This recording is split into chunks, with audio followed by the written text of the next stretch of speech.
हाँ जी, नमस्कार दोस्तों, आप सभी का स्वागत है हमारे चैनल पर। दोस्तों, आज हम एक पुस्तक का प्रारंभ कर रहे हैं। उस पुस्तक का नाम है महेश कुमार बरनवाल जी की पुस्तक है, एनसीईआरटी पर आधारित पुस्तक है। दोस्तों, ज़्यादा कुछ नहीं कहूँगा, मेरे पास ज़्यादा कुछ कहने के लिए कुछ है ही नहीं दोस्तों, तो मैं क्या कहूँ। दोस्तों, अब हम शुरुआत करते हैं। एनसीईआरटी पर आधारित पुस्तक है, उसका विस्तृत तरीके से अपन अध्ययन करेंगे और बहुत ही ढंग से इसका अध्ययन करेंगे दोस्तों, ठीक है। अब देखो, हमारा इसके अंदर क्वेश्चन वाइज भी है और इसके अंदर थोड़ी बहुत थ्योरी भी है, वो भी पढ़ाई जाएगी आपको। तो अपन ज़्यादा देर नहीं करेंगे और इसको प्रारंभ करते हैं दोस्तों। देखिएगा कि जो पहला जो हमारे पास क्वेश्चन आ रहा है उसका नाम है, देखो, कि रेगुलेटिंग एक्ट 1773 द्वारा सर्वोच्च न्यायालय की स्थापना कहाँ की गई।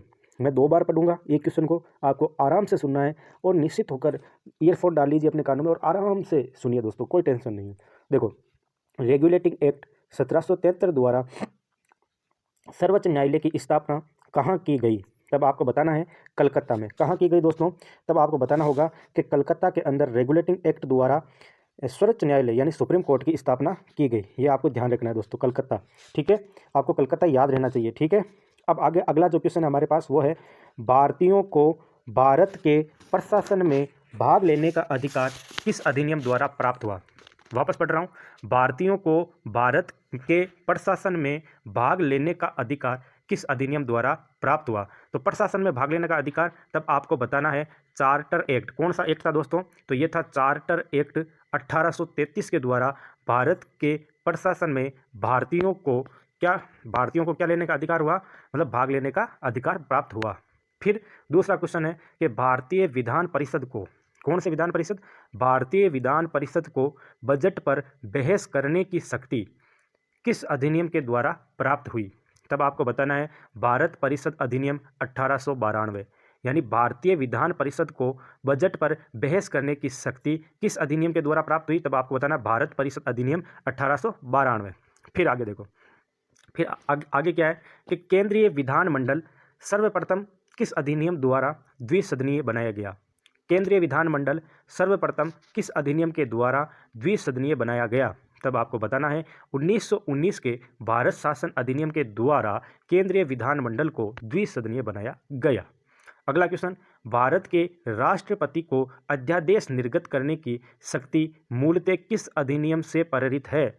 वापस पढ़ रहा हूँ, भारत के राष्ट्रपति को अध्यादेश निर्गत करने की शक्ति मूलतः किस अधिनियम से प्रेरित है। तब आपको इसका आंसर देना है भारत शासन अधिनियम 1935। आगे देखिए, अब देखो आगे हमारे पास में आया है भारत का संवैधानिक विकास, यानी भारत का जो संवैधानिक विकास है वो किस प्रकार हुआ, उसकी एक रूपरेखा तैयार की गई है, उसे आप देखें।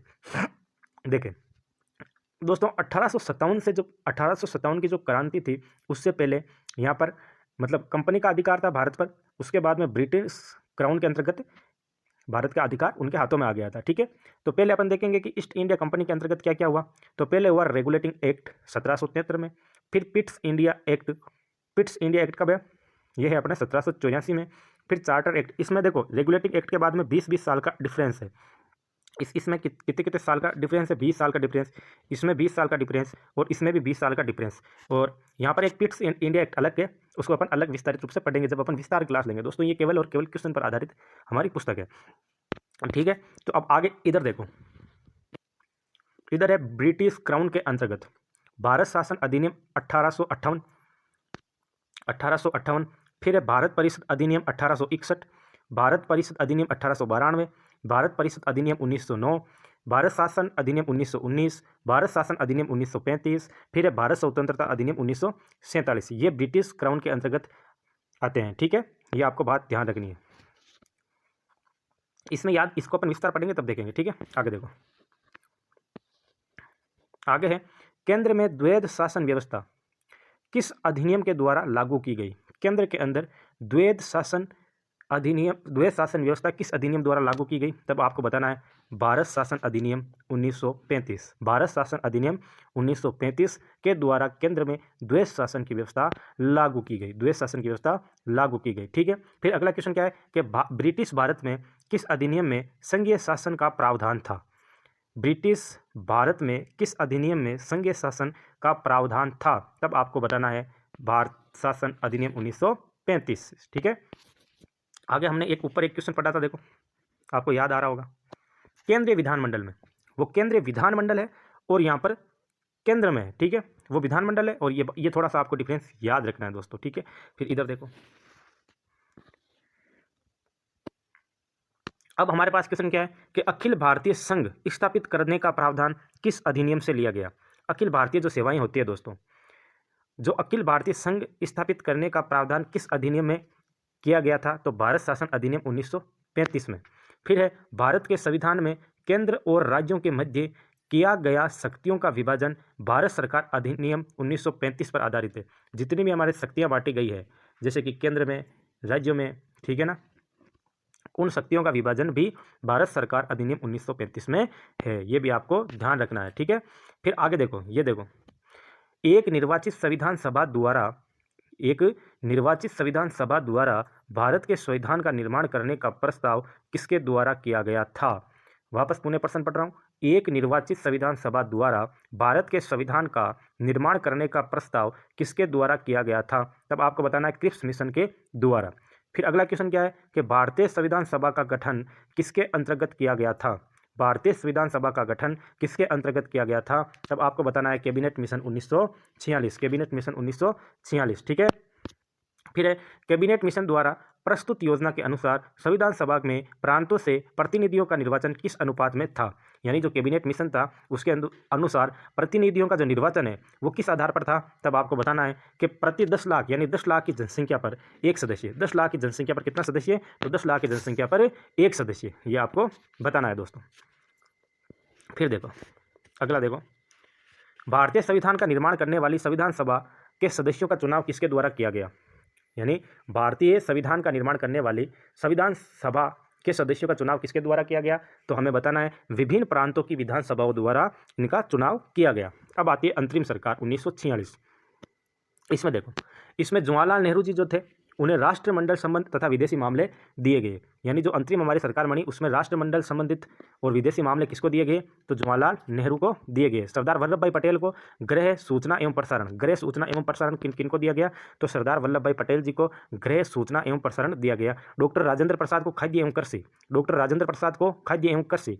जॉन मथाई को उद्योग एवं नागरिक आपूर्ति, जॉन मथाई को उद्योग एवं नागरिक आपूर्ति। जगजीवन राम, देखो जगजीवन राम यानी जिनके जीवन में क्या हो, श्रम हो, यानी जो मेहनत करता हो, जो जीवन मेहनत से समर्पित हो, वही जगजीवन राम है। इस तरीके से इसको भी आप याद रख सकते हो। सरदार बलदेव सिंह, बलदेव सिंह सरदार, जिसमें बल है वो क्या करेगा, वाणी रक्षा करेगा, ठीक है। लियाकत अली खान, लियाकत यानी लेते क्या अपन, वित्त लेते हैं, धन लेते हैं, तो लियाकत अली खान, इससे भी आप इसको याद रख सकते हो दोस्तों। देखो यहाँ पर लिखा हुआ है कि लियाकत अली खान है, तो लेते क्या अपन, धन लेते हैं यानी वित्त लेते हैं, तो वित्त से संबंधित इनको वित्त सौंपा गया। ये भी आपको ध्यान रखना है। फिर है श्री राजगोपालाचार्य, देखो गोपाल जिसमें क्या थी, कला, और राज कौन करेगा, जिसके अंदर शिक्षा होगी वही क्या करेगा, राज करेगा।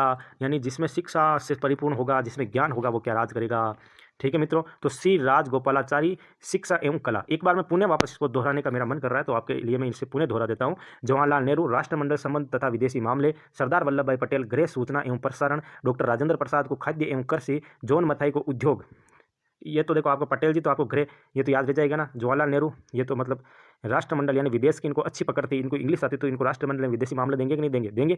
और सूचना कौन फैला सकता था, यानी जो जितने भी भारत की देशी रियासत थी उनको इकट्ठा करने का काम पटेल जी ने किया था, यानी सरदार वल्लभ भाई पटेल जी के द्वारा किया गया था। और डॉक्टर राजेंद्र प्रसाद जी इसके द्वारा, इनके द्वारा खाद्य एवं कृषि, और जॉन मथाई उद्योग एवं नागरिक आपूर्ति, जगजीवन राम श्रम, सरदार बलदेव सिंह जी रक्षा, लियाकत अली खान वित्त, और श्री राजगोपालाचार्य जी शिक्षा एवं कला। फिर नीचे लिखा हुआ है कि भारत शासन अधिनियम 1919, ये देखो आप कि भारत शासन अधिनियम 1919 की समीक्षा करने के लिए वर्ष 1727 में साइमन कमीशन का गठन किया गया। यानी अब आपसे क्वेश्चन पूछा जाएगा दोस्तों, देखो साइमन कमीशन का गठन क्यों किया गया, तब आपको क्या बताना है कि साइमन कमीशन का गठन इसलिए किया गया क्योंकि हमें किसकी समीक्षा करनी थी, हमें भारत शासन अधिनियम की समीक्षा करनी थी, इसलिए हमने साइमन कमीशन गठन, मतलब साइमन कमीशन का गठन किया था, ठीक है, ये आपको ध्यान रखना। फिर भारत की संविधान सभा की पहली बैठक कब हुई, आपसे कई बार क्वेश्चन पूछा गया है कि भारत की संविधान सभा की पहली बैठक कब हुई, तब आपको क्या बताना कि 9 दिसंबर 1946 को भारत की संविधान की पहली, मतलब भारतीय संविधान सभा की पहली बैठक हुई थी। भारतीय संविधान का प्रारूप यानी फर्स्ट ड्राफ्ट, यानी जो प्रथम प्रारूप है, भारतीय संविधान का प्रथम प्रारूप सर बी एन राव, के द्वारा किया गया था। यानी जो प्रथम प्रारूप है, ये आप इसमें कन्फ्यूजन हो सकते हो दोस्तों, ये आपको कई बार हम इसके अंदर क्या कर देते हैं, इसमें अपन कई बार डॉक्टर भीमराव अंबेडकर जी का मतलब आंसर दे देते हैं, लेकिन ये कई बार हमारे गलत हो जाता है, इसलिए इसको अपन को थोड़ा सा ध्यान से देखना है कि भारतीय संविधान का प्रथम प्रारूप, यानी जो भारतीय संविधान का जो प्रथम प्रारूप है मेरे दोस्तों, ये देखो, ये वेरी वेरी इंपॉर्टेंट क्वेश्चन है आपके लिए कि भारतीय संविधान का प्रथम प्रारूप सर बी.एन. राव द्वारा तैयार किया गया था। किसके द्वारा तैयार किया गया था? तो बी.एन. राव के द्वारा भारतीय संविधान का प्रारूप तैयार किया गया था। ये आपको ध्यान रखना है दोस्तों, ठीक है।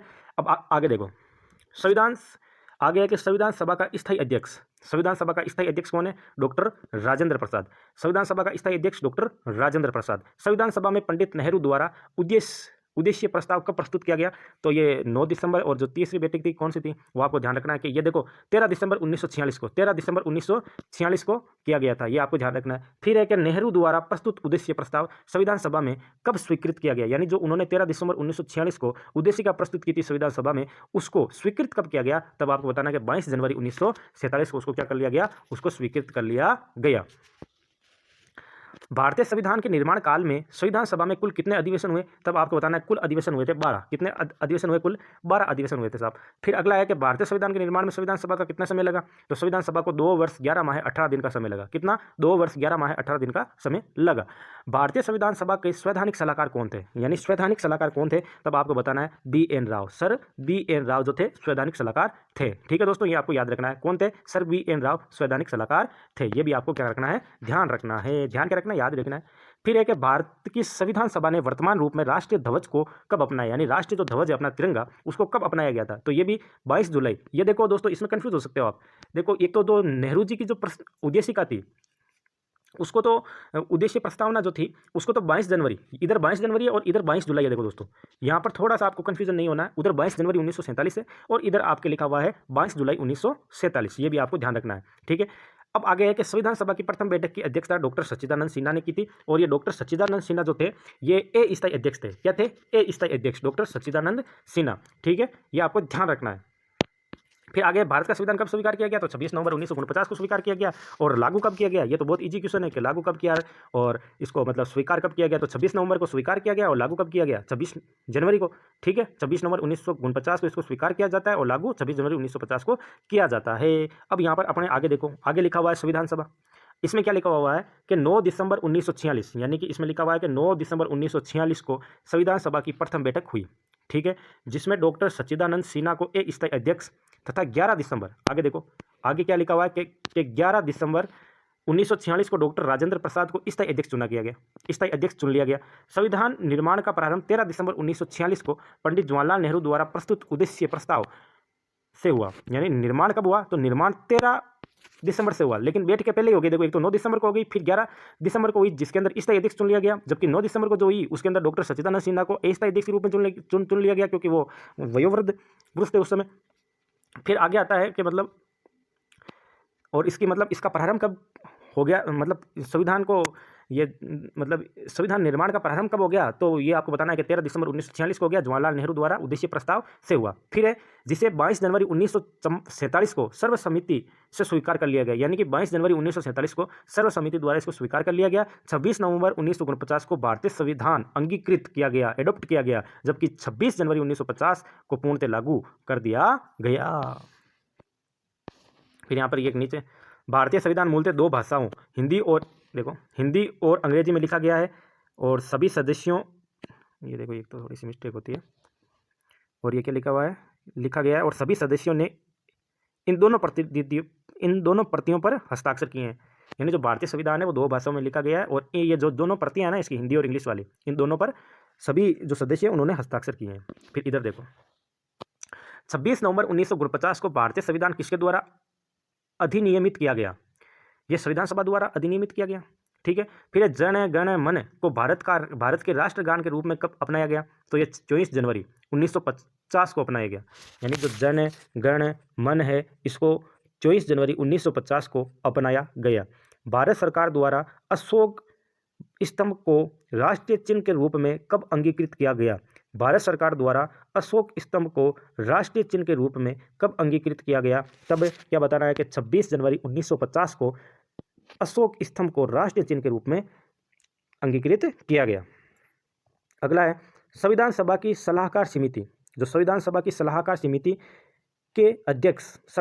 के अध्यक्ष सरदार वल्लभ भाई पटेल थे। यानी कि जो संविधान सभा की सलाहकार समिति है उसके अध्यक्ष कौन थे? तो सरदार वल्लभ भाई पटेल थे।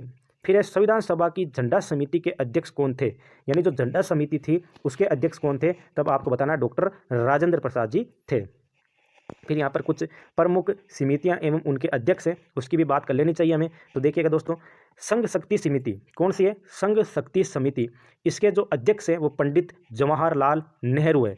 यानी जितने भी संघ आपको कहीं भी नाम दिख जाता है ना दोस्तों, आप आंख मीच के पंडित जवाहरलाल नेहरू उत्तर लगा सकते हो। देखो, संघ शक्ति समिति, तब इसमें है पंडित जवाहरलाल नेहरू। कौन है? पंडित जवाहरलाल नेहरू। संघीय संविधान समिति, पंडित जवाहरलाल नेहरू। अब देखो, प्रांत कहीं भी नाम आ जाए तब लगभग उसका आंसर सरदार वल्लभ भाई पटेल होता है। तो यहाँ पर प्रांतीय संविधान समिति, तब सरदार वल्लभ भाई पटेल। प्रारूप तो डॉक्टर भीमराव अंबेडकर। प्रारूप समिति डॉक्टर भीमराव अंबेडकर। फिर है मौलिक अधिकारों एवं अल्पसंख्यकों संबंधी परामर्श समिति। यहाँ पर आपको थोड़ा सा ध्यान रखना है मौलिक अधिकारों से। यहाँ पर आप भीमराव अंबेडकर ना कर सरदार वल्लभ भाई पटेल को करना है। ठीक है दोस्तों, ये आपको थोड़ा सा इसमें आप कंफ्यूज हो सकते हो, इसलिए मैं इसको एक बार और पढ़ता हूँ कि प्रारूप समिति के तो अध्यक्ष कौन थे? सरदार वल्लभ भाई पटेल जी थे। फिर जो मौलिक अधिकार एवं अल्पसंख्यकों संबंधित परामर्श समिति के अध्यक्ष कौन थे? तो आपको बताना सरदार वल्लभ भाई पटेल।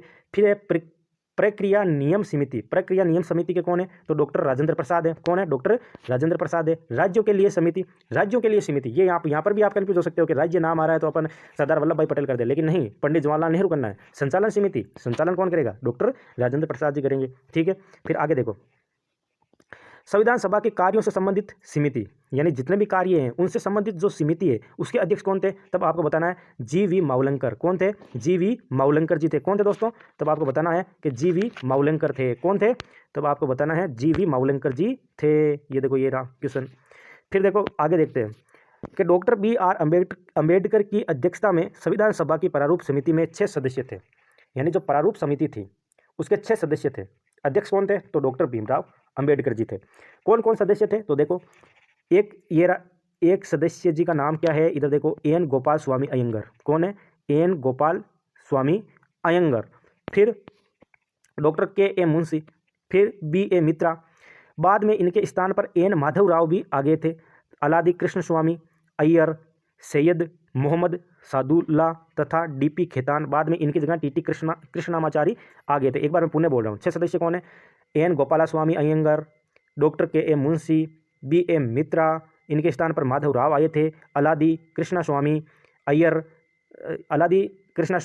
अय्यर, सैयद मोहम्मद सादुल्ला, D.P. खेतान, इनके स्थान पर T.T. कृष्णामाचारी आए थे। संविधान सभा ने डॉक्टर B.R. अम्बेडकर की अध्यक्षता में प्रारूप समिति का गठन कब किया था? तो ये किया था 29 अगस्त 1947 को। Doctor B.R. अम्बेडकर का संविधान सभा ने निर्वाचन किस प्रेसिडेंसी से हुआ था? तब आपको बताना है बम्बई प्रेसिडेंसी से 1947 से 1950 तक, पहले बंगाल प्रेसिडेंसी से 1946 से 47। तो दोस्तों, ये हमने आज कुछ पहल की है। थोड़ा बहुत मुझे पता है मेरी मिस्टेक हुई है, क्योंकि मेरी ये पहली प्रारंभ कक्षा है दोस्तों, तो थोड़ी बहुत दिक्कत हो सकती है, लेकिन मैं आपसे वादा करता हूँ धीरे धीरे मेरे में सुधार लाऊंगा और बहुत ही अच्छे तरीके से आपको पढ़ाने की कोशिश करूँगा मैं। और दोस्तों, मेरे से कोई यदि गलती हुई है शब्दों में तो मुझे प्लीज़ माफ़ करिएगा। आपका छोटा भाई समझ के माफ़ कीजिएगा। मतलब आप मेरी भावना को समझते हुए दोस्तों आप मुझे माफ़ करें। और ऐसी क्लासें आपको रोज़ मिलेगी दोस्तों, इसलिए मेरे चैनल को दोस्तों सपोर्ट करें, सपोर्ट दिखाइए प्लीज़ दोस्तों। जय हिंद दोस्तों, धन्यवाद दोस्तों।